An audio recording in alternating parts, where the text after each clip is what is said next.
Welcome back to the channel. My name's Brian Kingsbury. Today we're going to do another Brian Reads the News segment. This one is coming to us from thesportster.com. It's titled 10 Things Fans Should Know About Royce Gracie.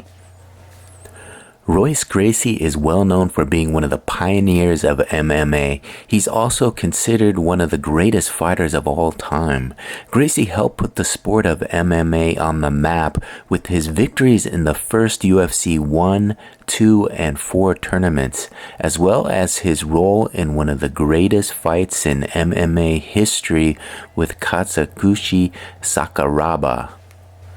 With the rise of the UFC and the ongoing boom of MMA, many fans have come in after Gracie's run. Without further ado, here are many things that new fans of the sport may not know about the Brazilian sporting legend. Fun fact number 10, he was not supposed to be in UFC 1. UFC 1 was an idea that formed between Royce Gracie and Art Davie. The main idea was to have different disciplines compete against one another to prove which one was the best. However, Royce Gracie being chosen for jiu-jitsu wasn't the first choice. Originally, Rickson himself was seemingly the pick to fight in the one-night tournament.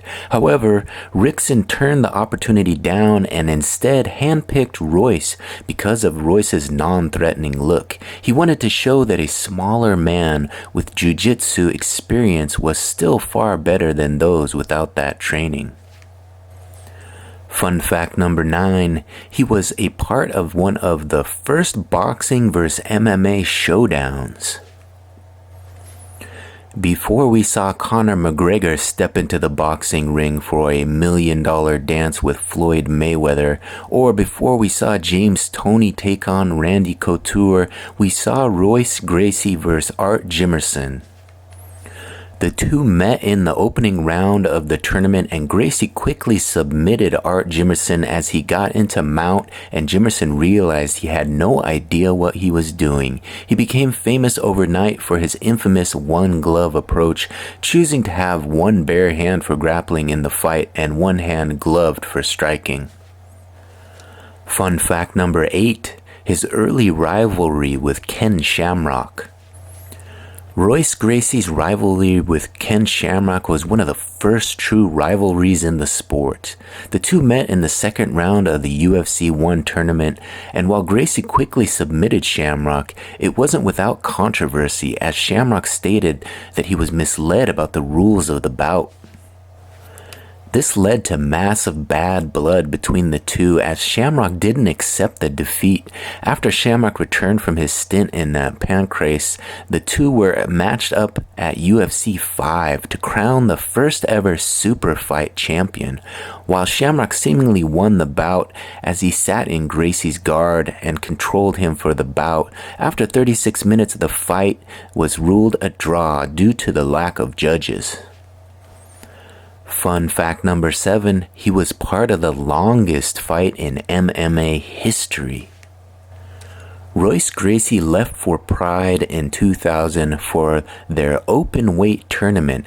After defeating Takada, he was then set up to meet Japan legend Sakuraba in the second round. The bout had altered rules for no judges, but the bout had seemingly unlimited 15-minute rounds until someone won the bout. In the end, Gracie and Sakuraba fought for 90 straight minutes. After a valiant effort, Gracie was forced to retire on his stool after the 6th round. Sakuraba officially handed Gracie the first loss of his career. Fun fact number 6, he was the first fighter inducted to the Hall of Fame. UFC 45 was the 10-year anniversary of the UFC, and to celebrate they had a stacked card.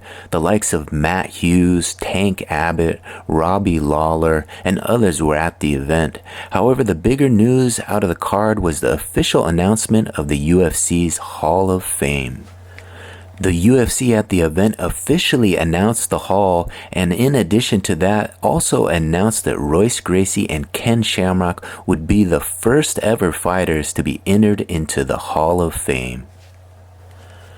Fun fact number 5, he fought Matt Hughes in a super fight.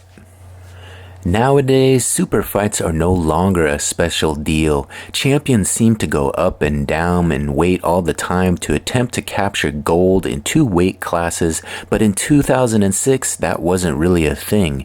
UFC 60 was the scene. UFC welterweight champion Matt Hughes and Gracie decided to meet at 175 pounds for a rare catchweight super fight. In the end, Gracie showed that the game had passed him by. Gracie was dominated and finished by Hughes in the first round. It was his last fight in the UFC.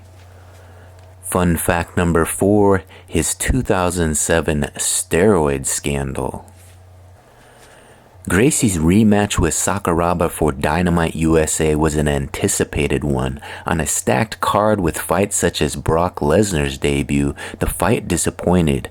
Gracie won an extremely controversial decision, with most fans believing that Gracie should have lost the bout.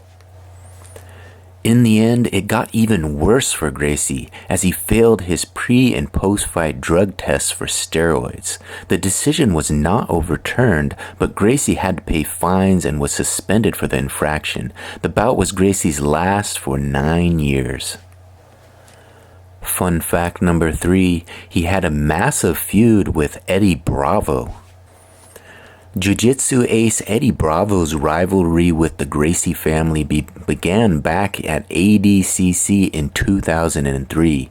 Despite being a massive favorite, Royce Gracie lost to the then unknown Bravo, kickstarting a rivalry with the family. 10 years later at Metamoris 3, the two would have a rematch and go to a draw. But the bigger news coming out of the grappling competition was a post-match confrontation with Royce and Bravo. The two got into a full-on shouting match on the mats. According to Gracie, the rivalry stems from the perceived lack of respect towards jiu-jitsu from Bravo, while Bravo chalked it up to the Gracie family just being disrespectful. Fun fact number 2, he's still 3rd all-time in UFC submissions. Gracie, during his initial run from UFC 1 to 4, won all but one of his bouts via submission. With that, it's no surprise how high up the record books he is for all-time submissions. However, it may be surprising how high he is. Gracie is currently 3rd all-time for UFC submissions with 10 victories. He is behind only Damian Maia with 11 and current lightweight champion Charles Oliveira with an astounding 14 submissions. And finally, fun fact number 1, his retirement fight was in Bellator. Gracie had not been fighting for 9 years and was seemingly in retirement when he got the call to fight his old foe, Ken Shamrock, in Bellator. The bout with Shamrock went about as good as could be, defeating him via first-round TKO. The 2016 bout went on to be the last in the historic career for Royce Gracie. Alright, there you have it, another successful Brian Reads the News segment. This one, 10 things fans should know about Royce Gracie. If you liked the video, please give it a thumbs up, give it a like, and if you enjoyed this content, please consider subscribing to the channel.